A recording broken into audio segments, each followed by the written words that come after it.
माफी मागतो की तुमच्या कार्यक्रमाला येऊ नाही शकलो, पाडोसे सर असतील.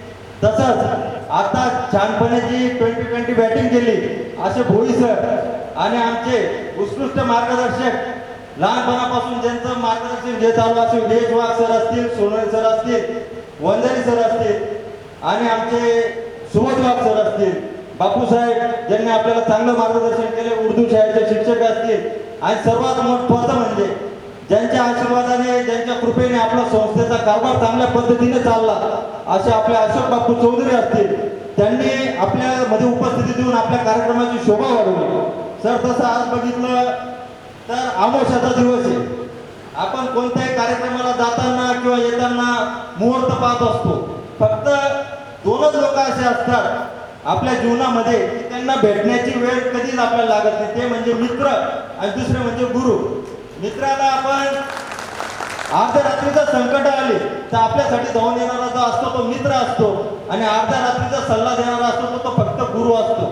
आणि अशा या दिवसाच्या प्रसंगी सुद्धा आम्हाला न मुहूर्त पाहता खरं मुहूर्त ज्याला मुहूर्त लागत नाही अशा प्रसंगी उपस्थित आमचे गुरु आणि आमचे मित्र मैत्रिणी यांचा आज एक आनंदाचा दिवस आज आम्ही साजरा करत आहे.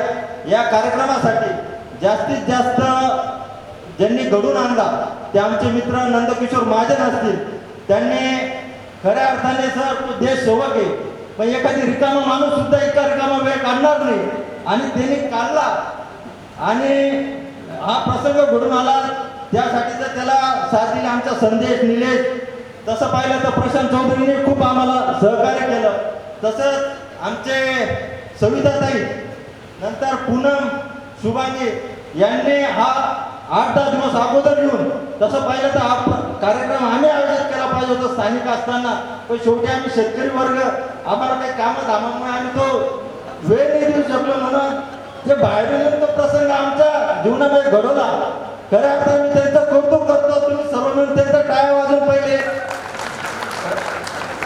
स्वागत.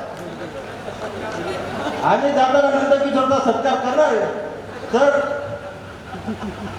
जीवनामध्ये अनेक प्रसंग येत असतात, परंतु आपल्याला मित्र अनेक लाभत असतात, अनेक मार्गदर्शकही लाभत असतात.